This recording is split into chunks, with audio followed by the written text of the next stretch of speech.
Je pense que le gouvernement ne comprend strictement rien à la souffrance des Français, qu'il ne comprend rien à la détresse sociale dans laquelle sont plongés des millions de nos concitoyens aujourd'hui qui n'arrivent plus à boucler les fins de mois. Je vous rappelle, d'après le dernier baromètre Info Énergie, qu'un Français sur 4 n'arrive plus à payer ses factures de gaz et d'électricité. Je vous donne un exemple concret. Le prix de l'essence est plus important qu'il ne l'était lors d'octobre 2018, lorsqu'a éclaté le mouvement des Gilets jaunes. Pour le gasoil, pas pour le super. Le à gaz, 2 centimes en le dessous. gaz, et on est quasiment à 2 € le litre dans certains arrondissements de la capitale. Le gaz a augmenté de 57% depuis le mois de janvier. C'est-à-dire qu'une facture annuelle qui était en moyenne de 800 € pour un ménage est aujourd'hui de 1250 €.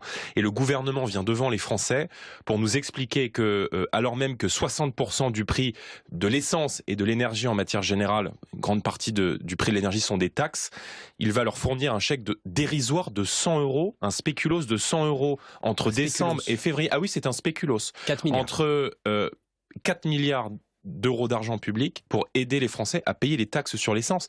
Mais enfin, écoutez, c'est du délire.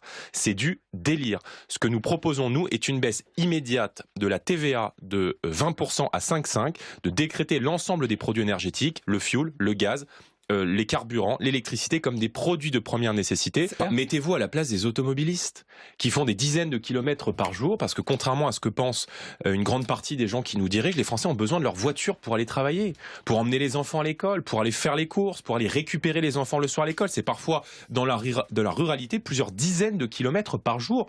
Et on vient leur dire, alors que vous avez 36 € de taxes sur un plein d'une moyenne de 60 €, on va vous donner un chèque de 100 € entre décembre et février. Vous baisseriez... Mais vous plaisantez ou quoi? Jordan Marléa, vous baisseriez donc la TVA à 5,5% sur les carburants, le gaz, tous les produits l'électricité, énergétiques. Ça coûterait combien? Ce sont des produits de première nécessité, ça coûterait 12 milliards d'euros. Donc 3 fois plus que les mesures annoncées hier, mais ça profiterait à tout le monde.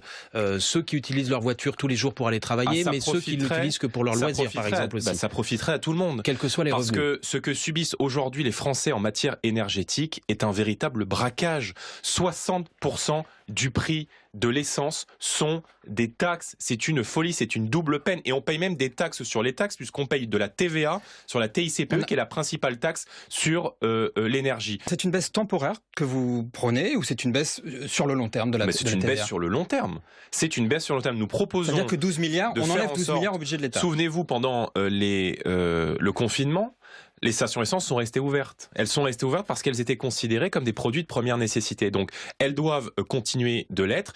Et moi, si vous voulez, j'accepte pas l'idée que dans notre pays, au XXIe siècle, il y ait des Français qui se demandent comment est-ce qu'ils vont faire pour se chauffer.